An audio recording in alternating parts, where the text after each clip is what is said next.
Hey everyone, it's Adam from ATP Powerlifting, and today we're going to have a different style of video. As most of you know, I'm opening a gym in Chandler, Arizona. I've been buying a lot of equipment off the used market for the last 5 years or so, and now I'm getting to the point where I want everything to match. So the style of the gym is going to have the blue in the ATP logo, it's going to be bare steel, and it's going to be black. The nice thing about those two colors is almost the majority of stuff comes in black, and what doesn't come in black, if it comes in red, blue, this shitty old worn out gray, I can grind it down to bare steel and boom, it's gonna match. So I'm gonna show you the process in which what I do to just grind it down and clear coat it so that it's gonna match that bare steel style. This would also be a good solution for those of you that are getting stuff off Marketplace and you're getting stuff in blue, red, very beat up, like let's just say it did fit your style, but the paint was all chipping off. It is very tedious to repaint stuff, especially if you're changing the color, and being able to prime it, make sure that the paint is adhering right. So grinding it down might be an easier solution for you. The other nice thing about bare steel is if you do miss a spot painting it, or if it doesn't, let's say the clear coat doesn't adhere to it correctly, worst case scenario, it's going to peel off, it's going to get a little bit of rust on it. Same thing if you ding a plate against this and it chips. Worst case now is that you're just going to have a little bit of that patina color coming through. You can leave it, it'll match because it's bare steel, or you can just hit it with a cookie disc, grind it down, and just shoot over it with clear, and boom, it's all fixed again. Whereas if you have a different color, that rust coming through isn't going to look very pleasant.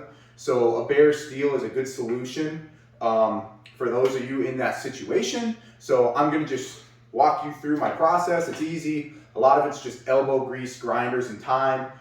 This is probably going to take me 3 hours to just grind it all down and get in the corners and everything like that. But let's get to it.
All right, so I finished most of it up with the angle grinder.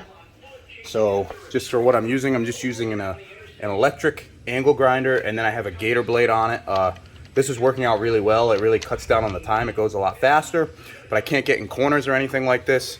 So I'm gonna switch from this angle grinder to what you'll see right now. And for those of you that don't know, this is what a wire wheel looks like. So you can kind of force it in there and it'll kind of conform to it a little bit, and it'll be a lot easier. I'm sure you could use some type of like paint thinner or something like that as well to kind of get rid of that extra paint in there.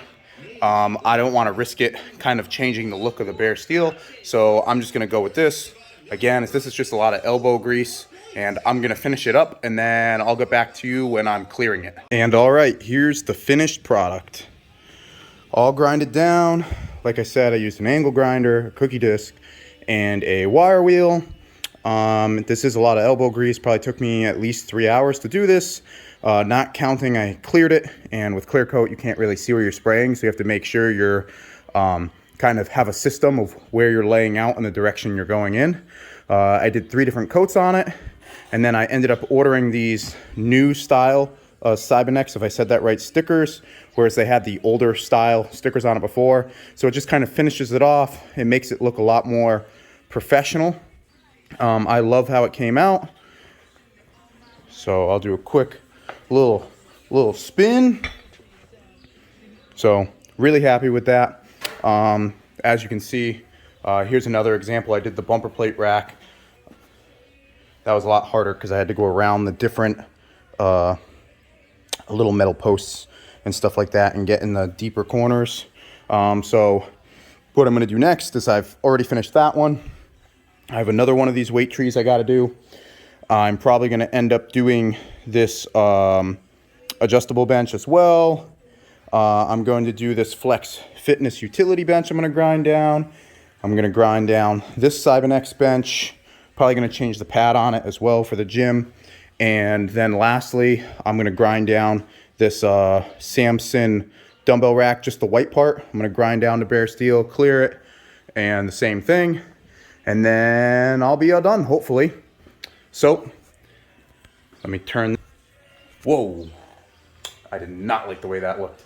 So if this video helped you out and you enjoyed it, please give me a like, comment, and subscribe. That's all from me, guys. Peace. I just wanna be the best at what I know. Better than the rest, just watch me grow. Watch me go. This is my quest, I'ma make it known. They call me obsessive, oh I know.